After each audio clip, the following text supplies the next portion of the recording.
El Gordo Ili fue un fotógrafo de sociales, fue un artista y fue un fotoperiodista. Nunca contó nada, nunca habló de nada.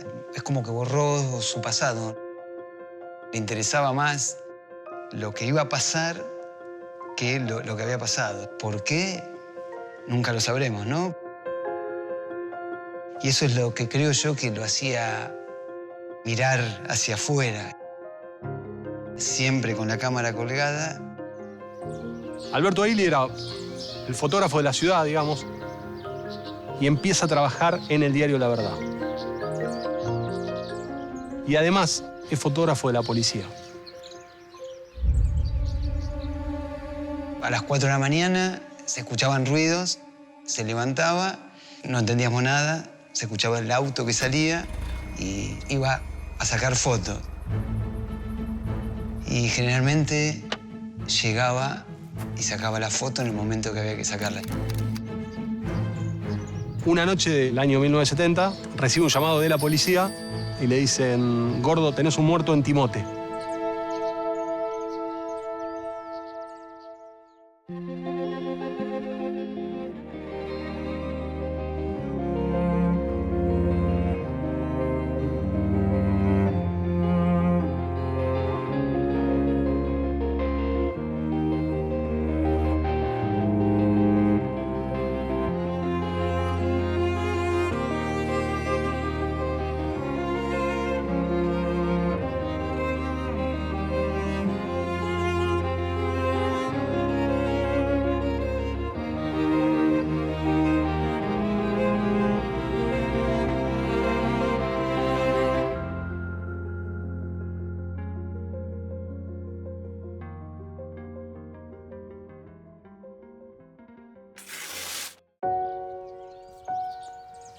Hace más o menos 14 años, a partir del ascenso de Sarmiento de Junín en el 80 a Primera A, fuimos al archivo municipal a ver si había algo de la historia de Sarmiento. Ahí nos dieron un VHS, nos dijeron: esto dice Junín 1950, algo puede haber. Estaba la inauguración de la cancha de Sarmiento, que vino una de las hermanas de Eva, Elsa Duarte. Nos dimos cuenta que ahí había una suerte de tesoro. Todo fue brillo y alegría en la fiesta inaugural del estadio Eva Perón, fiesta cuyo eco llegará a las generaciones venideras, como testimonio de la eficacia con que hoy se ha querido un pueblo sano, vigoroso y digno de la grande nueva Argentina de Perón. Y yo pregunté: ¿de quién es esto? Esto es del Gordo Ili, me dijeron. ¿El Gordo Ili no sacaba fotos? No, sacaba fotos, pero además grababa en 16 milímetros. Pregunté: bueno, ¿y quién tiene esto? Lo tiene la hija. Ahí conocí a Herminia. Le digo: bueno, necesito saber qué es lo que tenés.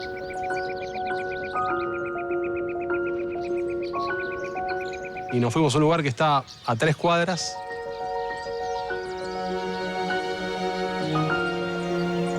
Subimos ahí una escalera caracol. Recuerdo muy claro el momento que entramos porque, bueno, era una puerta de doble hoja verde, de hierro. Y cuando entramos ahí, era todo lata hasta casi el techo, de 16 milímetros, de 35 y de fotos. Me llamó la atención la grandilocuencia, ¿no? Entonces le pregunté: ¿qué es Herminia todo lo que está acá? Este es el trabajo que hizo mi papá. En este es el lugar donde se han guardado las cosas, ¿no? Se ha decidido en este altillo poner las cosas y sobrevivir al tiempo, ¿no? ¿Sabés que una de las cosas que a mí me llama la atención y que es uno de los grandes méritos, más allá de la cuestión artística, que es muy importante, la cuestión histórica, patrimonial, es la cuestión de pensar como un archivista? Eso es muy importante, es decir, de no tirar absolutamente nada o casi nada. Él quería mantener esto, no venderlo ni comercializarlo. Claro. Quería que quede como patrimonio. Trajimos las cosas para acá, para resguardarla. Una tormenta y se empezó a destruir todo, se cayó el techo. Eso es lo que pasó. Mirá, de hecho acá hay... Todavía hay restos. Acá, mirá.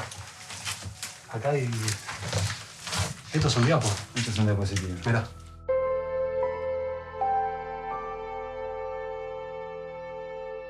Las grandes catástrofes climáticas son una muestra permanente de los riesgos materiales a los que están sometidos nuestros archivos. Y por lo tanto están expuestos a condiciones de temperatura, ambiente y de humedad, digamos, que no son los que deberían. Hay archivos enteros que hemos perdido porque hay una tormenta y se viene abajo un techo, porque están en un sótano, sometidos a condiciones de humedad y se llenan de pestes. Hay una larga historia de archivos perdidos o de archivos descuidados por destrucción y también, diría casi sobre todo, por abandono, por falta de políticas de preservación o por accidentes. Por ejemplo, está la gran historia del incendio de los archivos de la curia eclesiástica, por ejemplo, ¿no? Hay grandes baches de instituciones fundamentales que han dejado esos grandes lamparones en el reservorio archivístico argentino.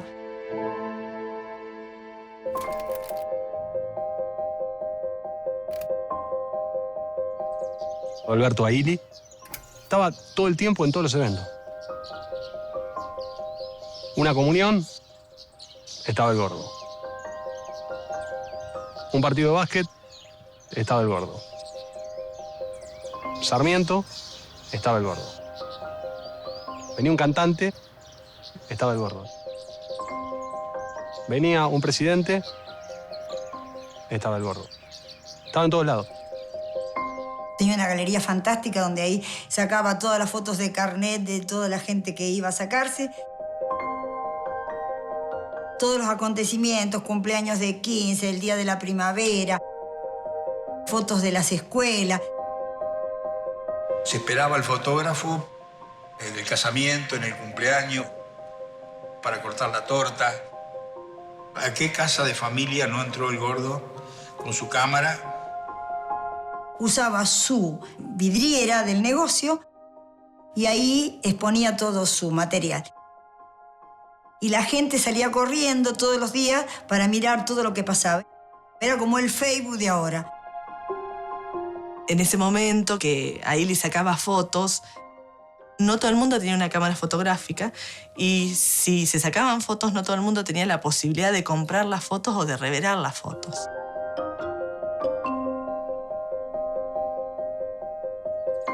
Independientemente de las fotos de estudio que tiene, que son muy lindas, la gran mayoría del trabajo es en la calle.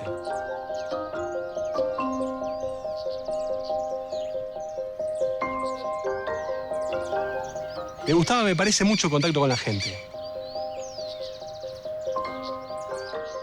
Recuerdo verlo en la puerta de su casa, arriba de su Falcon. Vivía muy cerca de donde vivía yo, desde mi barrio, digamos. Tengo la imagen en la cancha de básquet del Club Los Indios, ahí sacando fotos en partidos de básquet de Cebollita, de Premini. Un señor siempre de aspecto de estar enojado. Un señor bravo, ¿no? Era un hombre muy duro, muy obsesivo, pero conmigo particularmente era Papá Noel. Era como una persona muy cariñosa.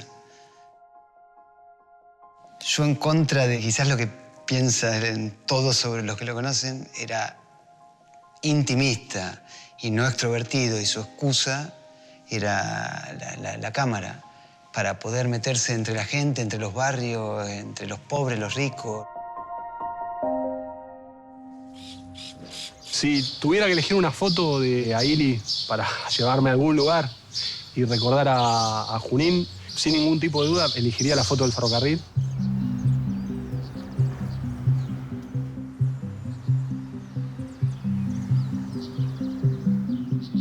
Junín es una ciudad que tiene una cuestión que es central, que para mí la diferencia del resto de las ciudades de la zona, que son los talleres ferroviarios. Mi abuela siempre me cuenta que la madre la sacaba a la puerta para marcar candidatos cuando salían del ferrocarril. ser ferroviario era tener un estatus social altísimo. Las fotos de ahí me parece que son como las fotos más lindas de Ailey. Que creo que juntan la creatividad, el alma del pueblo, está como muy reflejado ahí, y por otro lado, el ferrocarril.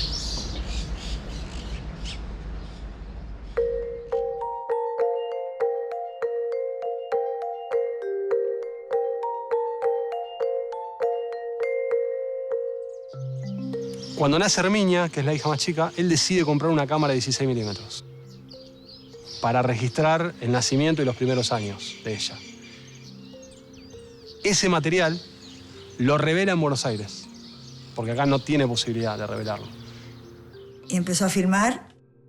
Hacía como su propio, que se llamaba Ailey Producciones, y filmaba y tenía todo como suceso argentino, hasta con el mismo locutor. Y ahí es cuando él se asocia con otros camarógrafos que tienen 16 milímetros y empiezan a hacer trabajos en conjunto. La Asunción de Frondizi, imágenes de la ciudad de Buenos Aires, visita de Perón a la fábrica de Suixtil, que es una fábrica de ropa. Uno de los grandes honores que tengo yo como ciudadano argentino es quizás haber sido también uno de los primeros hombres que se han vestido con ropa Suixtil. Y él además trabaja acá, graba Junín y los acontecimientos más importantes que pasan en Junín.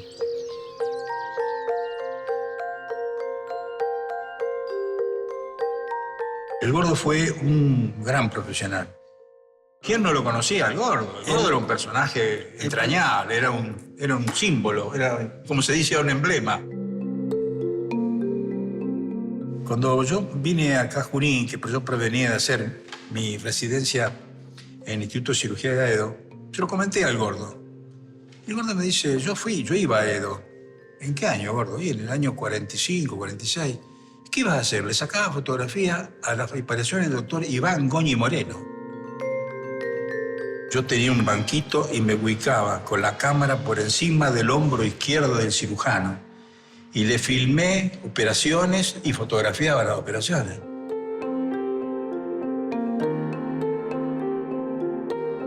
Yo me quedé helado, porque yo pensé que el Gordo era un fotógrafo social y deportivo.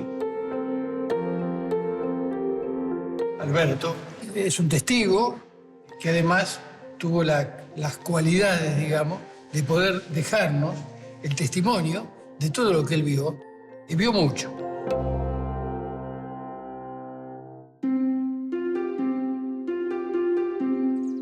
Él guarda todo. Guarda lo social, guarda lo del diario y guarda lo de la policía.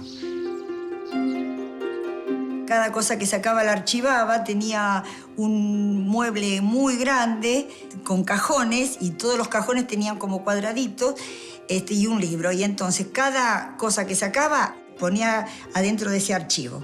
Y ahí archivó durante años y años todo ese material. El método que tenía era cortar las fotos que editaba, guardar esas 2 fotos que editaba, además de dársela a un cliente, al diario, La Verdad, para el cual trabajó, y después guardar. Ese material después se lo vendió al diario La Verdad, y el diario La Verdad lo tuvo durante años allá.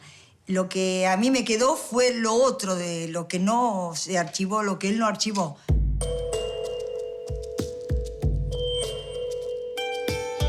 Si nosotros pensáramos hacer exposiciones de Ailey, por ejemplo, de política, podríamos hacer una exposición de conservadores, una de radicales y una de peronistas. De deporte podríamos hacer una de fútbol, una de básquet, uno de tenis, uno de natación, uno de automovilismo. Después podríamos hacer una exposición con retratos,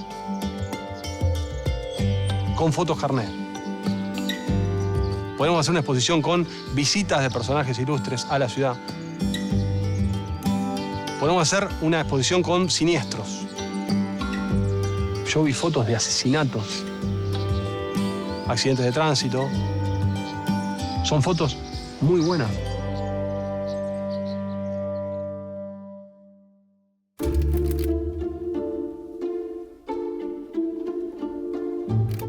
Esto me lo contó un periodista, Miguel Sáenz, que le dice: Miguelito, acompáñame. Y van los dos juntos en el Falcon hasta Timote. Timote es una localidad que está acá a unos 70 kilómetros, pasando Lincoln. Y me contó Miguel Sáenz que, bueno, la quinta era, digamos, estaba llena de gente, no había manera de dónde pasar, y me dijo: el gordo me agarró de la mano, me metió adentro de la quinta, y tengo el recuerdo del gordo sentado sobre el cadáver, tirándole una foto a la cara. El muerto era el general Aramburu. Más allá de revelar alguna historia, lo que está contada ahí es la historia. Calculamos que lo último que hace es la campaña presidencial para las elecciones del 89 y se jubila.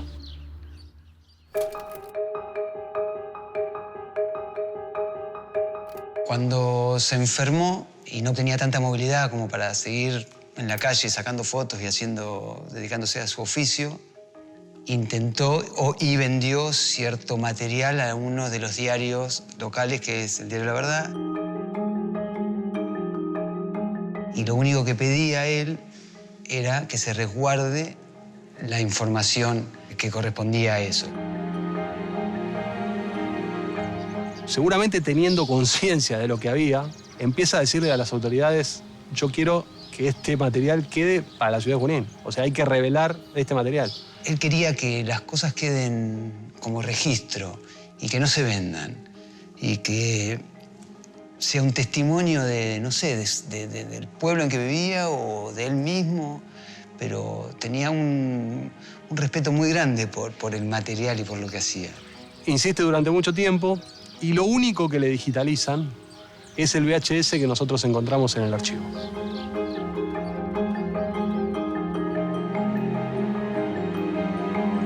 Muere bajo muchas necesidades con este sueño, ¿no? Esto de decir, bueno, hay que revelar este material. Cuando muere, tenía todo el archivo en la casa de él. Llegó el momento que hubo que vender la casa. ¿Qué hacemos con esto?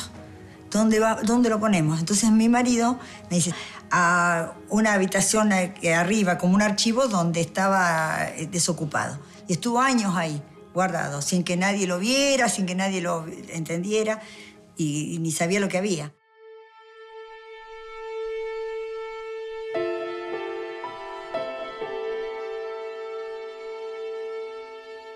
La Argentina tiene una historia muy poco gloriosa de conciencia en relación a sus archivos. No hemos desarrollado lo suficiente una conciencia pública de muchos archivos que tenemos en nuestras propias casas y en nuestros cajones, archivos que tienen valor para hacer historia, archivos que están todavía yaciendo en domicilios particulares y que no logran, digamos, entrar en el gran caudal de la narrativa histórica porque todavía no hemos entendido hasta qué punto es importante darlos en acceso a quienes pueden sacar partido de eso. Estamos, de todas maneras, en un momento de cambio, donde se está tomando conciencia del precio que pagamos por esta negligencia, por este olvido. Cuando nosotros encontramos este material, todo el mundo nos preguntaba: ¿pero qué hay? Y es como el huevo y la gallina, o sea, para saber lo que hay que revelar. Para revelar hay que hacer una inversión. A partir de que aparecen los fondos, decidimos esos fondos utilizarlos para revelar las fotos, que era como lo que más estaba en riesgo.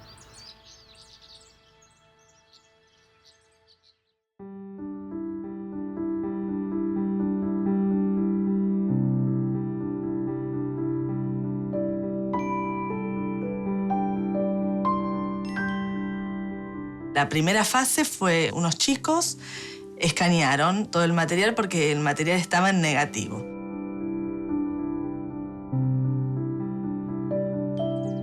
Era muy importante encontrar a 2 digitalizadores que tuvieran mucha paciencia, que fueran muy prolijos. Trabajaron con una paciencia de hormiga, cortando 60.000 negativos de A5 para poder escanear.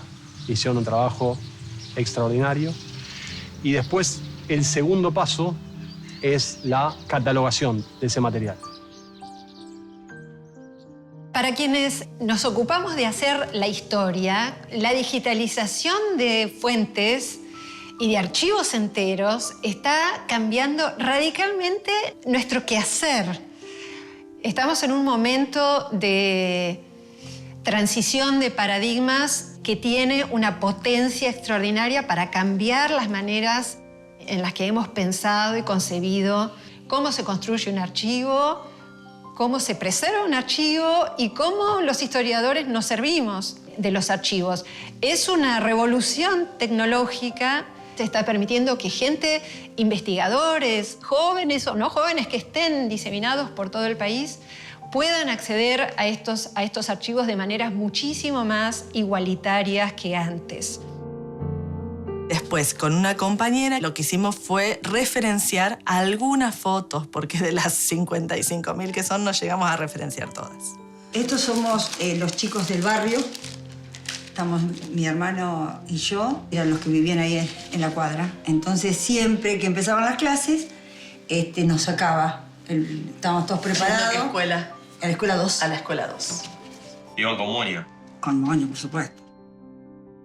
Referenciar la foto, ver primero el lugar, la situación, y después tratar de ver las personas que estaban en la foto, identificar a alguien, identificar la fecha de la foto. Si había alguna fecha precisa, por ahí había algún calendario. Y si no, bueno, a través de la ropa, a través de la situación, ver si la podíamos poner aunque sea en década. Porque son 50 años de historia en este acervo fotográfico de Ailia, así que por ahí es difícil.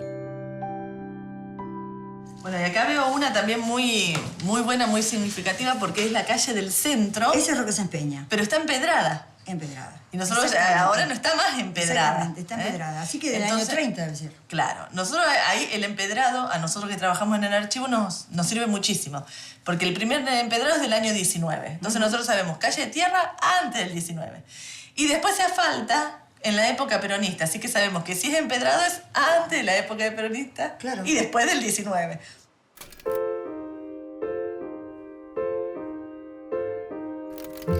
Yo creo que la familia no tenía conciencia del material, o en todo caso plena conciencia del material y de la cantidad de cosas que ve ahí. Y me parece que eso es bastante lógico, porque una persona que nace como Aili en el 11, empieza a sacar fotos más o menos en el 30. Los hijos son del 46 hasta el 53, más o menos, los 3 hijos.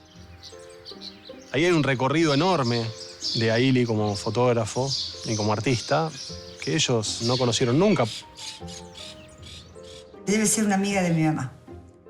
La debe haber conocido ahí. Porque la conoció bailando el pericón. O sea que intervino la fotografía también en eso. Intervino la fotografía también en eso.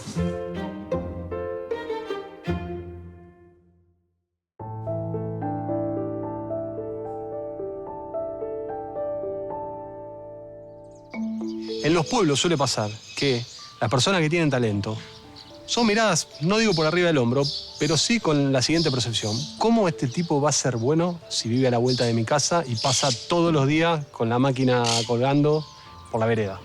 Está esa percepción todo el tiempo. Acá tenemos del náutico. Era un fanático del contraluz. La mayoría de sus fotos están sacadas en contraluz, sobre todo las fotografías que sacó al aire libre, ¿no es cierto? Todo contraluz. Si uno ve las fotos de fines de los 30, principios de los 40, por ejemplo, y ve los registros europeos de fotografías de esa época, son iguales. Y no sé si Aili tenía la información. Hay fotógrafos europeos que son contemporáneos y la verdad que son bastante parecidos. El encuadre, la iluminación, la técnica. Tomé conciencia del valor del archivo cuando la gente empezó a llamarme. Susana Sell, que es una antropóloga social muy importante, estaba interesada en recuperar ese material de mi papá que nunca lo pudo lograr, y ahí empezamos a ver todas las cosas que había en el archivo. De ahí tomé conciencia de lo que él tenía y lo que había hecho. Descubrí un artista.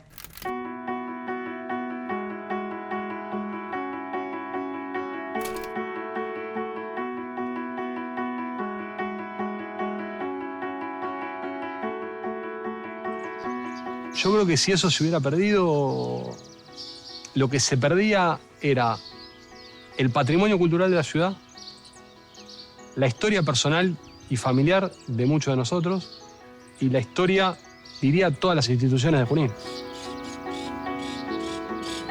Como está contado en tanta cantidad y en tanta variedad el siglo XX, desde la mirada de él y puesta la mirada específicamente en Junín, ahí se perdía, digamos, parte esencial del rompecabezas del Archivo Histórico Nacional.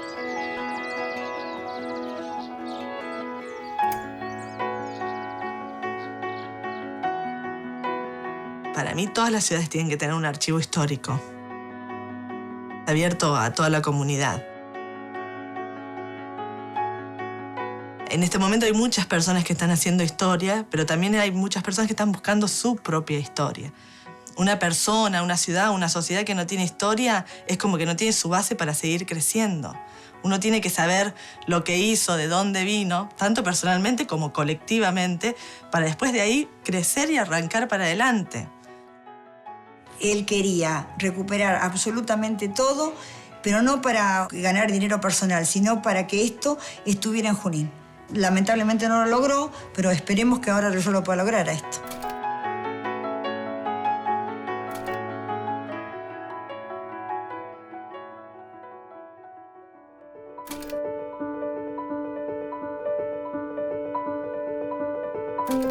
Si mi abuelo hoy se despierta, dejaría que el material fluya y que sea popular y que sea un testimonio. Su vida era la cámara. Miraba las cosas a través de un lente.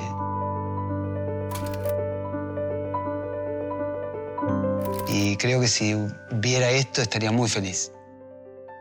Esta cámara me la quedé yo, que se produjo, yo no creo demasiado en nada, pero se produjo otro milagro, como su material, que fue, se cayeron unos techos arriba por la humedad y se pudo recuperar. Y esta cámara lo mismo, debe haber tenido un accidente por él y sigue funcionando. Y acá está, este es mi tesoro.